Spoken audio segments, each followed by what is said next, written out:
The stage lights dimmed. A hush swept across the crowd. Then that bass line dropped. A pulse. A groove. A heartbeat that could raise the dead. They smile in your face. All the time they want to take your place, the backstabbers.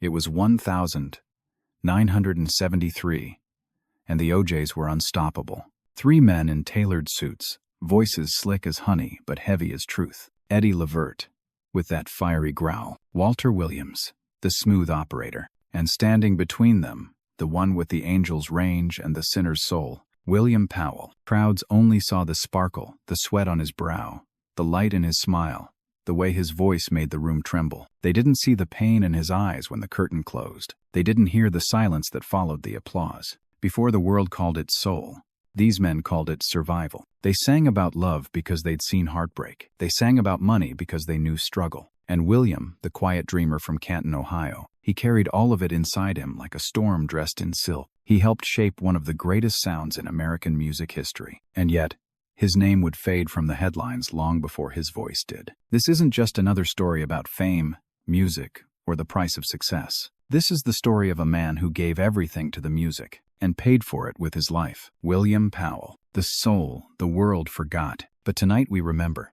Before the lights, before the fame, before the silk suits and gold records, there was Canton, Ohio, a small, working-class town where winters bit hard and dreams felt far away. In a tiny church on the corner of 10th Street, a young boy named William Powell sang his first notes high, pure, almost angelic. He didn't know it yet, but that voice would one day echo around the world. Music ran through William's veins. Like most kids in the neighborhood, he sang gospel on Sundays. But during the week, he was hooked on the new sound, taking over street corners and backyards, doo-wop, the harmonies, the rhythm, the feeling of belonging. When 5 voices blended as one, it was magic. And it was in high school that William met 2 classmates who shared that same spark, Eddie Levert and Walter Williams. They spent their nights rehearsing under streetlights, harmonizing until their throats went raw. They called themselves the Triumphs, dreaming of making it big, even when the only stage they had was a dusty gymnasium floor. William was the quiet one, smooth, polite, with that effortless high tenor that made girls blush and made other singers step aside. Their first big break came when a man named Sid Nathan, who worked with King Records, spotted their talent. He signed them, but with a catch: they had to change their name. So, the Triumphs became the Mascots, a young group with big dreams and little experience. They cut a few singles, but none took off. For most artists, that would have been the end of the story. But fate had other plans. A Cleveland DJ named Eddie OJ heard something in their voices that no one else did. He believed in them enough to manage them, promote them, and even give them a new name. The OJs, he said. It was simple, catchy, and carried his blessing. The group packed their bags for Los Angeles, chasing a dream that seemed to shimmer just out of reach. They recorded songs like Lipstick Traces and Lonely Drifter. They sang backup for Nat King Cole, Small Steps Toward a Bigger Stage. But behind the music, reality hit hard.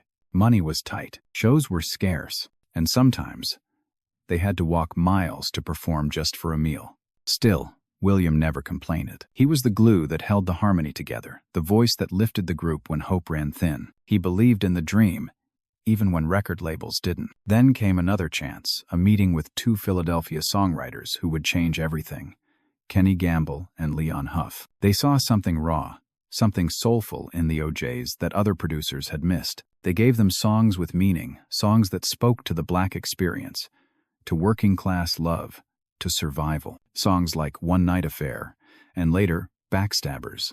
By the time the needle dropped on Backstabbers, the world finally caught up to what William Powell and his brothers had been singing all along. Soul wasn't just music. It was a lifeline. From the small church in Canton to the stages of Philadelphia, the OJs had arrived, but the price of the dream was only beginning to show. When the OJs walked into the studio of Kenny Gamble and Leon Huff, they didn't yet realize they were stepping into history. Philadelphia in the early 1970 seconds was alive with soul.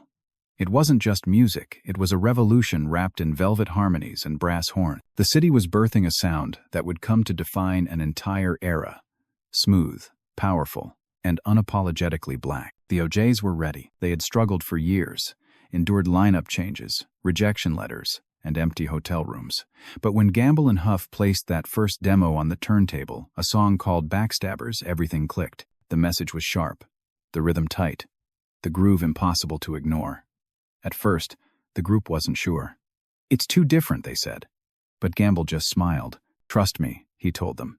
"This will change everything." And it did. When Backstabbers hit the airwaves in 1972, it wasn't just a hit, it was an anthem. That unforgettable chorus. "They smile in your face. All the time they want to take your place."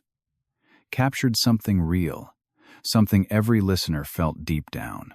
The single shot straight up the charts, turning 3 singers from Canton, Ohio, into national stars almost overnight. Then came Love Train. The song's rhythm pulsed like a heartbeat, full of hope and unity, crossing oceans and borders. People all over the world join hands. It was more than music, it was a movement. For the first time, the OJs weren't just performing soul, they were defining it. Love Train became their first #1 pop hit, a song that still plays at weddings, rallies, and celebrations around the world. Money flowed in, crowds grew, and the trio's chemistry became electric. Eddie Levert was the powerhouse, raw, emotional, full of fire. Walter Williams, the calm in the storm, smooth and graceful. And William Powell, the quiet heart of the group, with a voice that could slice through any mix and make a crowd go still. William had a glow about him. Fans noticed the way he'd close his eyes when he hit those high notes, as if he was praying through the music. He wasn't loud or flashy. He didn't need to be. His voice said it all. When the group performed "For the Love of Money," that cry in his tone turned the song into something spiritual. It was a warning wrapped in funk, a reminder of the price of greed. By now, the OJs were everywhere. Platinum records, sold-out shows, magazine covers. They had become the voice of the Philadelphia sound, a bridge between gospel soul and modern R&B. But behind the bright lights, fame carried a darker rhythm. The late nights turned into longer ones. The drinking and drugs crept in, first as celebration, then as escape. For William Powell, the party was becoming harder to control. Still, he showed up to every recording, every concert, pouring everything he had left into the music. Because to him, the stage wasn't just a job, it was home. The 1,970 seconds had crowned the OJs kings of soul. But as their fame soared higher, William's health and spirit began to fade, a quiet shadow growing beneath the spotlight he helped create. Fame has a strange way of testing the soul. One moment you're on top of the world, the crowd is chanting your name. Your songs are spinning on every radio station, and the next, you're staring at the ceiling of a hotel room, wondering how the silence got so loud. For William Powell, that silence came quickly. The OJs were unstoppable in the mid-1000. 970 seconds. Their voices filled dance floors, living rooms, and car stereos across America. For the love of money. Give the people what they want, and let me make love to you.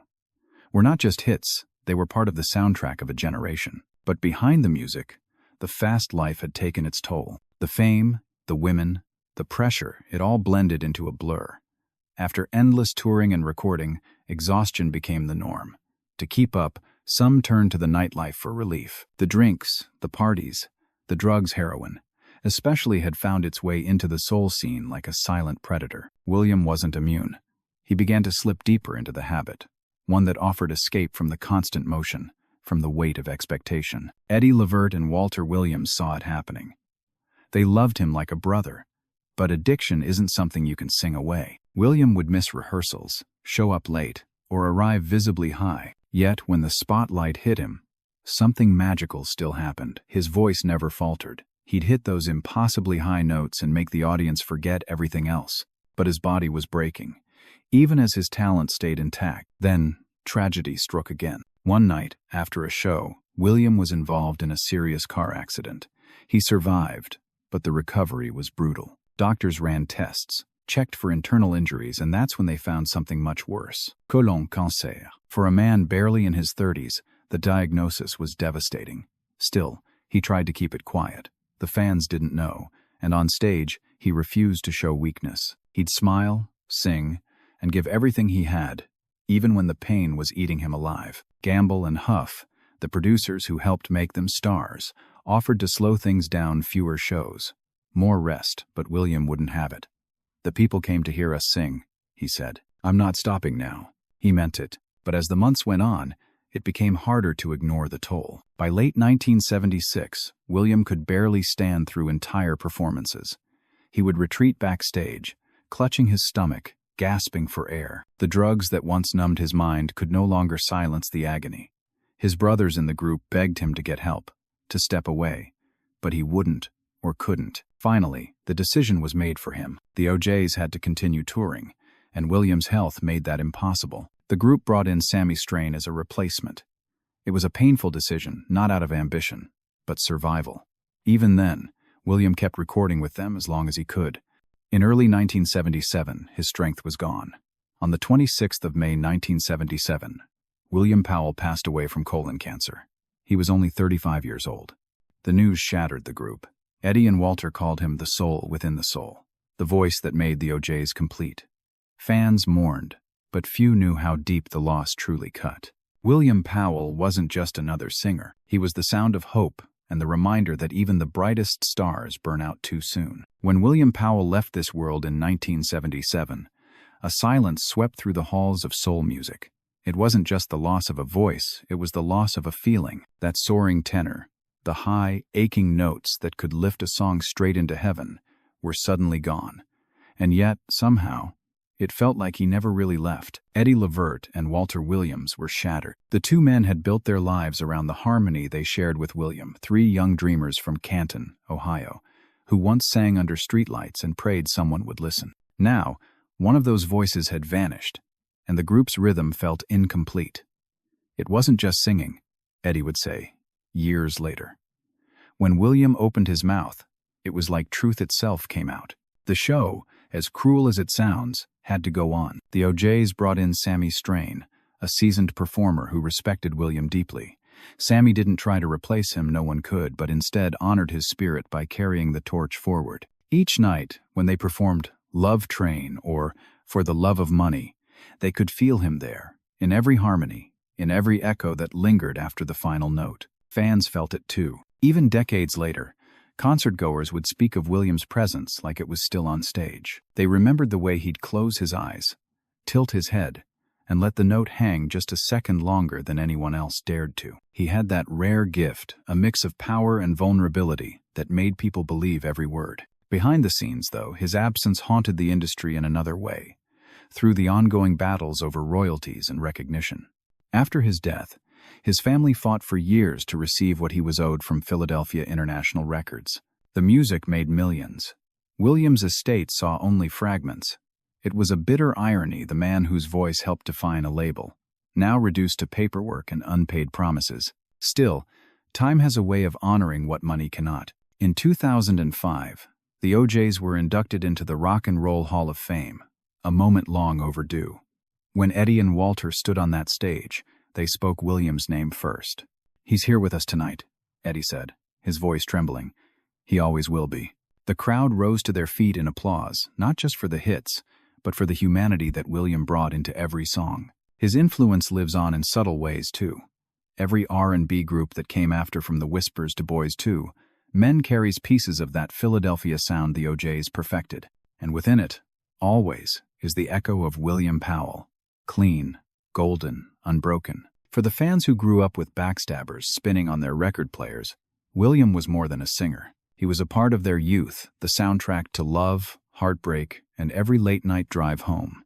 For Eddie and Walter, he was family. And for music, he was proof that soul, at its best, is eternal. Even now, when Love Train plays at weddings or For the Love of Money opens an old movie scene, his voice glides through the speakers, soft, perfect, unaged. William Powell may have died young, but his sound, it never learned how to fade. Some stories don't end with standing ovations. They end in quiet rooms with an empty microphone, a folded suit, and memories that echo longer than any applause ever could. William Powell's story was one of those. He didn't chase fame. Fame found him in a voice too pure for the times, in harmonies that lifted entire generations out of heartbreak and into hope. But like so many gifted souls, he carried a light that burned faster than the world was ready for. The OJs went on to conquer decades, but even in their greatest triumphs, William's absence was a silent note beneath every chorus. You could hear it, that missing pitch, that lost harmony as if the air itself was trying to fill the space he left behind. And somehow, that emptiness became part of their sound. It gave their music weight. It gave it truth. In the years that followed, Eddie Levert and Walter Williams spoke often about the lessons fame had taught them about friendship, loyalty, and the cost of living your dream. But when they spoke of William, their tone would soften. There was gratitude in their voices, reverence. They never called him a tragedy. They called him a blessing that ended too soon.